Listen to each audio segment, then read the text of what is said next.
everybody for showing up today on this really freezing Monday morning. This trial got moved 3 times, and we know that people booked time off and made a real effort to try and make it each time. So thank you very much for being here today. 15 of our friends and our comrades are facing trial for 6 weeks for stopping a deportation charter flight, almost this time last year. As a result, over 30 people were not deported. People were able to continue their cases and be reunited with their loved ones, with their families, with their friends. That's a huge result. Let's give them a round of applause.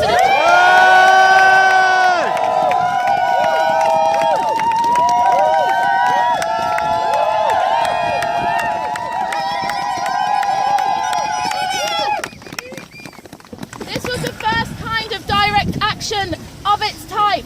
It was the first time since 2001, when Britain's deportation charter flight regime began, that activists managed to get round a flight and stop it. There's been other forms of action in solidarity with people seeking refuge in this country for many, many years. Visitation, support, advocacy, protest, blocking deportation vans, getting onto planes to try and stop people getting deported when it's a commercial flight. But now the British state is really escalating its use of deportation charter flights. In 2016, over 1,500 people were deported from this country. 40% of people who appeal their deportation case have it granted. This regime is brutal, it's racist, it's hostile, it's inhuman. And what these people have done and their supporters has been to really humanise each other and humanise people who've been invisibilised and brutalised.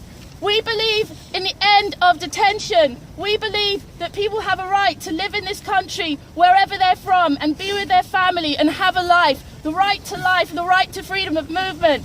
Let's cheer for that.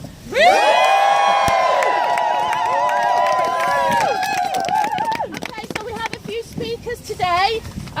We're going to hear first from Nadine Al-Nani. Where is Nadine? Hey.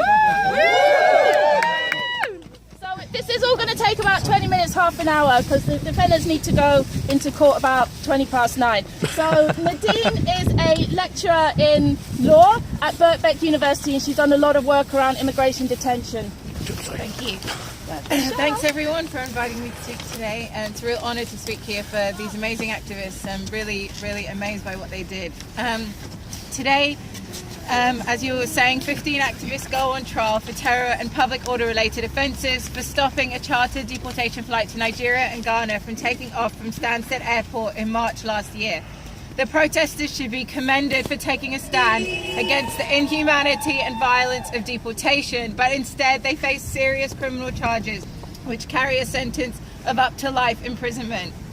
The decision to charge the protesters is shameful and wrong. By stopping the flight, they were preventing the government from deporting people in fear of persecution and with ongoing legal cases to remain in the UK. The charges against the Stansted 15 must be dropped. The Crown Prosecution Service must consider whether prosecution is in the public interest before deciding to prosecute. It is not in the public interest to prosecute the Stansted 15, who were nothing short of heroic in preventing the deportation flight from taking off last year. The moral case against deportation is clear. Deportation disproportionately affects people of colour. It is racist. People being deported are subjected to violence and abuse. Unauthorised and excessive restraint techniques are used on deportees. In 2010, as we know, Jimmy Mabenga was killed after being restrained by G4S guards whilst being deported from the UK to Angola. The government uses secret charter flights so that its violent, abusive and unlawful deportations take place out of sight and out of mind. The Stansted 15 were exercising their right to protest, which is protected under the European Convention on Human Rights, when they stopped the chartered deportation flight. Mass secret deportations subvert the legal process. The government deports people whose cases are ongoing. These activists were therefore upholding the legal process and preventing the Home Office from acting illegally. Just over 2 months after the Stansted protest, the Supreme Court ruled unlawful the Secretary of State's power to deport people with a human rights-based appeal before it has been heard, known as the Deport First, Appeal Later provision. The Supreme Court ruling has vindicated the actions of the Stansted 15. The activists were right to question, protest, and seek to prevent the government from taking unlawful action in deporting the 37 people due to board that flight. Some of the 34 people who were not deported as a result of the protest are still in Britain and have ongoing legal cases to remain with their families, friends, and communities. Following the successful protest, one man was released and able to join his partner and young child. Immigration and asylum legal processes are not fair. First, the legal definition of a refugee is extremely narrow. This means that many people at risk of persecution are returned even when they're not formally found to be refugees. Second, the asylum process is designed to ensure that a maximum number of asylum claims are denied. For example, through the designation of countries as safe, even when there's evidence that they're not, and by accelerating procedures, meaning that claims are not carefully considered. Increasingly, initial decisions are overturned. In 2016, the year before the Stansted protest, 42% of asylum appeals against refusal decisions were successful.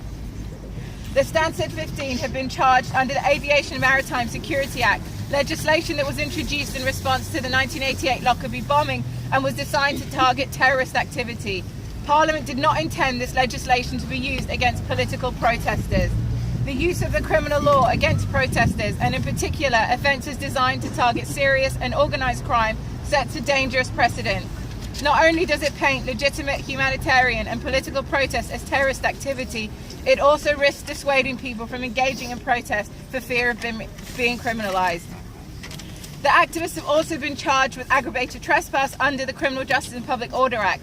Charging political protesters with public order offences forces the public, the media and legal argumentation to focus on the activists' alleged behaviour rather than the legitimacy of political protest and their political and humanitarian motivations. The decision to prosecute the Stansted 15 is a political one. This trial is designed to deflect attention and scrutiny away from the government's inhumane and unlawful deportation regime. Let's not let that happen. The charges against the Stansted 15 must be dropped immediately. Woo!